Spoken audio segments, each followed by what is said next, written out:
Hello everyone, welcome back.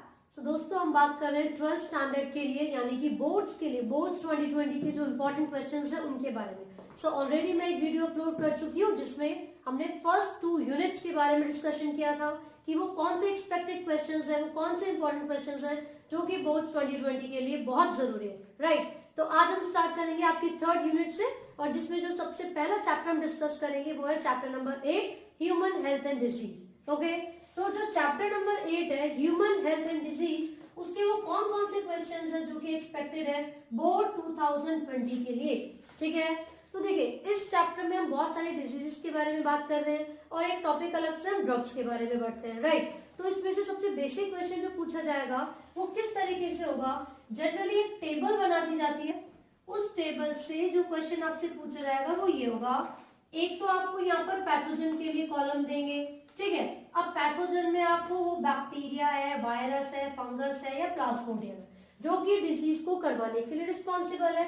फिर यहाँ पर डिजीज का नाम लिखा होगा, ठीक है। Along with this target organ भी हो सकता है, यहाँ पर हम लिख रहे हैं टारगेट ऑर्गन, या फिर इसी के साथ साथ आप देखोगे सिम्टम्स के लिए भी एक कॉलम यहाँ पर दे दिया जाता है, ठीक है। तो मान लो मैंने यहाँ पर पैथोजन का नाम लिखा है सैल्मोनेला टाइफी, सैल्मोनेला टाइफी, तो उसका मतलब है वो कौन सी डिजीज करवा रहा है। आपके लिए यहाँ पर ए ऑप्शन ब्लॉक छोड़ दिया, यहाँ पर ब्लैंक। अब इसमें आपको फिल करना पड़ेगा कि सैल्मोनेला टाइफी डिजीज करवाएगा typhoid, right.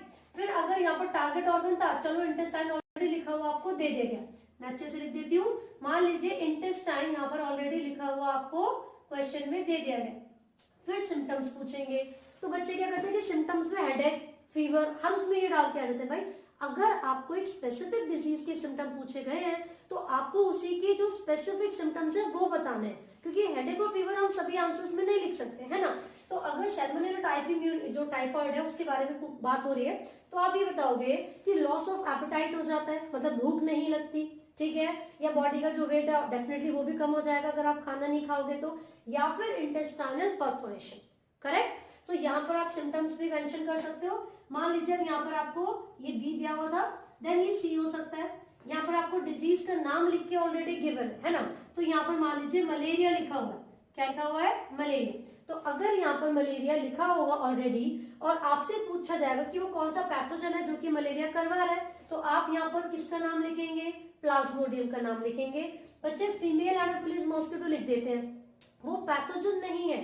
Female Anopheles mosquito vector है जो कि प्लाज्मोडियम को लेकर जाएगा एक जगह से दूसरे जगह पर, या फिर इन्फेक्टेड पर्सन से किसी दूसरे इंडिविजुअल तक, ठीक है भाई। अब इसमें जो टारगेट ऑर्गन होगा जनरली ब्लड के साथ फ्लो करके जो स्पोरोजोइड्स हैं यानी कि जो प्लाज्मोडियम की इन्फेक्शन स्टेज है वो कहां पर जाती है? लिवर के सेल्स में जाएगी और आरबीसी में, तो आप वो लिख सकते हैं। देन सिम्टम्स में चिल्स एंड फीवर, ये इसके सबसे इंपॉर्टेंट सिम्टम होंगे, करेक्ट। अब इसी के साथ साथ अगर मैं बात करूं तो अलग से क्वेश्चन आ जाता है रिंगवॉर्म से रिलेटेड। आपसे पूछेंगे कि फंगस की 2 ऐसी कैटेगरीज बताइए जो कि रिंगवॉर्म करवाने के लिए रिस्पॉन्सिबल है। अगला क्वेश्चन जो इसमें से आपसे पूछा जा सकता है वो ये है कि अगर हम अपने सराउंडिंग से 2 मॉस्किटोज को इरेडिकेट कर दें, मान लो हमने एडीज मॉस्किटो को और क्यूलेक्स मॉस्किटो को अपने सराउंडिंग से निकाल दिया, इरेडिकेट कर दिया, तो वो कौन सी 2 डिजीजेज हैं, बीमारियां हैं जिससे हम अपने आप को बचा सकते हैं? तो आप बताओगे डेंगू एंड चिकनगुनिया, क्योंकि ये किस किस बीमारी को करवाने के लिए रिस्पॉन्सिबल है?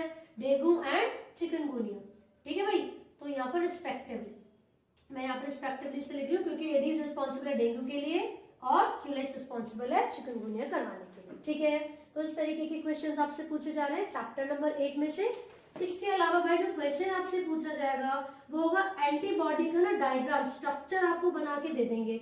फिर आपसे पूछेंगे यहाँ पर ये कौन से बॉन्ड से जुड़े हुए हैं, तो आप बताओगे कि ये डाइसल्फाइड बॉन्ड से जुड़े हुए, डाइसल्फाइड बॉन्ड से जुड़े हुए। फिर आपसे पूछ सकते हैं कि ये कौन सी साइट है ये बताइए, तो आप बताओगे कि ये एंटीजन बाइंडिंग साइट है, एंटीजन बाइंडिंग साइट। इसके अलावा आपसे ये पूछा जाता है कि जो एंटीबॉडी का स्ट्रक्चर है उसको H2L2 कहते हैं, तो इसका क्या मतलब हुआ? इसका मतलब है कि एक एंटीबॉडी में 2 हैवी और 2 लाइट चेन्स होती है, इसीलिए हम इसको H2L2 कहते हैं, ठीक है भाई। अलॉन्ग विद दिस जो क्वेश्चन आपसे पूछा जाता है वो क्या है? आपसे डिफरेंस पूछा जाएगा सेल मीडिएटेड और ह्यूमोरल इम्यूनिटी में, सेल मीडिएटेड और ह्यूमोरल इम्यूनिटी में, ठीक है भाई। इसी के साथ साथ चैप्टर नंबर 8 में से जो अगला क्वेश्चन बनता है वो एलर्जी वाले टॉपिक से आता है। तो क्वेश्चन आपसे पूछेंगे कि एलर्जी क्या है, या फिर पूछेंगे कि हमारे इम्यून सिस्टम का एक एक्सेजरेटेड रिस्पॉन्स आ रहा है, ठीक है, तो वो कौन से कैरेक्टरिस्टिक फीचर को रिप्रेजेंट करेगा, तो आप बताएंगे एलर्जी को, है ना। कौन सी एंटीबॉडी प्रोड्यूस होती है एलर्जी में, आईजीई प्रोड्यूस होती है। फिर इसके साथ एक पार्ट आपसे पूछा जा सकता है कि मास्ट सेल्स का क्या फंक्शन है, मास्ट सेल्स का क्या फंक्शन है, तो आप बताएंगे कि वो मास्ट सेल्स ही हैं जो कि कुछ केमिकल्स को रिलीज करेंगे like histamine and serotonin which are responsible to cause allergy. और एलर्जी करवाने वाले जो पार्टिकल्स हैं जैसे कि डस्ट हो गया, पॉलन हो गए, वो सब क्या है, एलर्जन। करेक्ट। तो ये हो गए चैप्टर नंबर 8 में से। अब ड्रग वाले टॉपिक से भी बात करेंगे। तो इन क्वेश्चंस के अलावा अगर ड्रग वाले टॉपिक की मैं बात करूं तो उसमें आपको इस तरीके से भी बॉक्स की फॉर्म में भी आ सकता है ना। अदरवाइज दो जो इंपॉर्टेंट क्वेश्चन मेरे माइंड स्ट्राइक कर रहे हैं वो एक तो ये है कि मतलब एक्सपेक्टेड क्वेश्चंस मैं आपको बता रही हूँ, क्योंकि कई बार आप देखते हो प्रीवियस ईयर के क्वेश्चन पेपर में तो वो रिपीट होता रहता है क्वेश्चन, है ना, तो वो ना एग्जामिनर का फेवरेट क्वेश्चन बन जाता है। तो क्या पता आ जाए, तो देखो एक क्वेश्चन ये होता है कि वो कौन सा ड्रग है जो कि एज अ सेडेटिव या फिर एज अ पेन किलर दिया जाएगा। तो वो कौन सा ड्रग है जो कि एज अ सेडेटिव या फिर पेन किलर दिया जाता है, मॉर्फिन, राइट। मैं साथ साथ आंसर भी बता रही हूँ तो आप ध्यान से सुने। नेक्स्ट एक क्वेश्चन ड्रग वाले टॉपिक से पूछा जा सकता है कि आप बताइए कि कैनाबिनॉइड्स के जो पार्ट्स है, कौन सा प्लांट है जिससे हम कैनाबिनॉइड्स को ऑब्टेन करेंगे और उसके कौन कौन से पार्ट्स हैं, जैसे कि इन्फ्लोरेसेंस है, आप वो बता सकते हैं। और इसी के साथ साथ एक और 1 मार्क का क्वेश्चन मैं आपको बता दूं, सेडेटिव के अलावा पूछते हैं मेंटल इलनेस को कोप करने के लिए, मेंटल इलनेस को कोप करने के लिए कौन सा ड्रग दिया जाता है।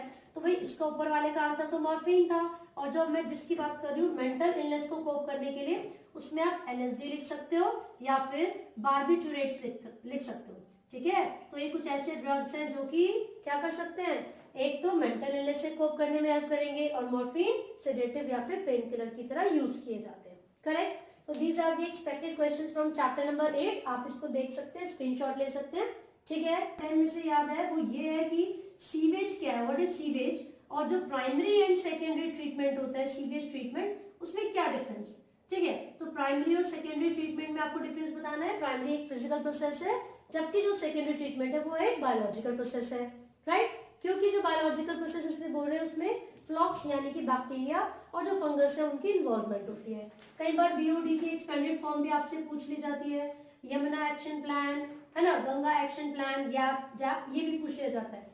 और इनके अलावा अगर आपसे क्वेश्चन पूछा जाएगा तो वो ये होता है कि साइनोबैक्टीरिया किस तरीके से पैडी फील्ड में जरूरी होते हैं। तो जो साइनोबैक्टीरिया है वो बहुत ही अच्छे नाइट्रोजन फिक्सर्स होते हैं, ठीक है। तो पैडी फील्ड में क्या होगा, नाइट्रोजन फिक्सिंग के लिए और न्यूट्रिएंट्स को सॉइल में ऐड करने के लिए इनका इस्तेमाल किया जाता है।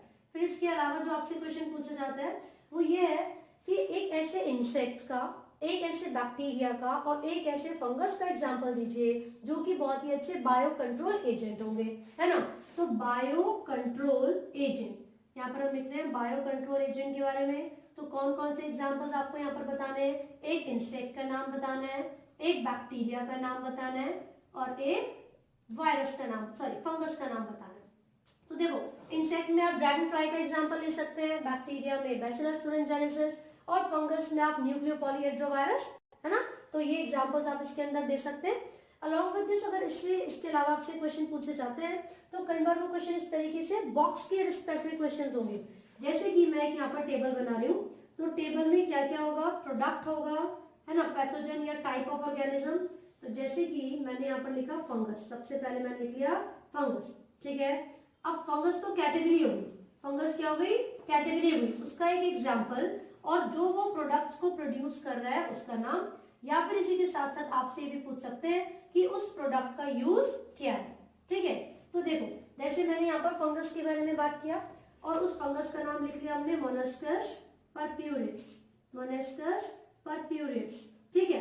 अब ये कौन से प्रोडक्ट को बनाएगी और उस प्रोडक्ट का यूज क्या होगा, इस तरीके से आपको बॉक्स बना के दे देंगे। तो आपसे क्वेश्चन पूछा जा रहा है कि फंगस की कैटेगरी है, मोलस्कस परप्यूरिस उसका नाम है, वो कौन सा प्रोडक्ट बनाती है और उस प्रोडक्ट का यूज क्या है। तो आप बताएंगे स्टेटिन वो प्रोडक्ट बनाती है और उसका जो यूज है वो ब्लड कोलेस्ट्रॉल लोअरिंग एजेंट है। बिल्कुल ऐसे यहाँ पर दूसरा फंगस दे देंगे या फिर यहाँ पर लिख देंगे सी, और यहाँ पर एग्जाम्पल में आपको दे दिया ट्राइकोडर्मा पॉलीस्पोरम, ट्राइकोडर्मा पॉलीस्पोरिन, ठीक है। ये बायोएक्टिव मॉलिक्यूल क्या बनाएगा, साइक्लोस्पोरिन ए, साइक्लोस्पोरिन ए। फिर आपसे पूछेंगे इसका फंक्शन बताओ। इस तरीके से क्वेश्चन बहुत ज्यादा कॉमन है, तो आप प्रीवियस ईयर के क्वेश्चन पेपर में देखोगे इस तरीके के बहुत सारे क्वेश्चंस आपको मिलेंगे चैप्टर नंबर 10 में से। तो यहाँ पर आप बताओगे साइक्लोस्पोरिन ए का जो मेन फंक्शन है वो क्या है, किस चीज में हेल्प करेगा, इम्यूनो सप्रेसिव एजेंट की तरह, राइट। तो इस जो चैप्टर नंबर 10 है इसमें से पूछे जाने वाले ये कुछ इंपॉर्टेंट क्वेश्चन है। अलॉन्ग विद दिस कई बार पूछा जाता है कि जैसे सैक्रोमाइसिस सर्विसिया है ना, तो उसके बारे में ये पूछेंगे आपसे कि आप बताइए डिस्टिलेशन और विदाउट डिस्टिलेशन वाली ड्रिंक्स कौन सी है। तो 1 मार्क में ऐसा क्वेश्चन पूछ लिया जाता है और उसमें क्या डिफरेंस है, तो बताएंगे कि उसमें प्रोसेसिंग चलेगी या फिर नहीं। तो these are the questions from chapter number 10, right. अब हम बायोटेक्नोलॉजी के बारे में बात करेंगे। तो बायोटेक्नोलॉजी यानी कि चैप्टर नंबर 11 और 12 दोनों के क्वेश्चंस हम एक साथ डिस्कस करेंगे। आप फटाफट से इसको स्क्रीनशॉट ले सकते हैं या फिर ऑब्जर्व कर सकते हैं।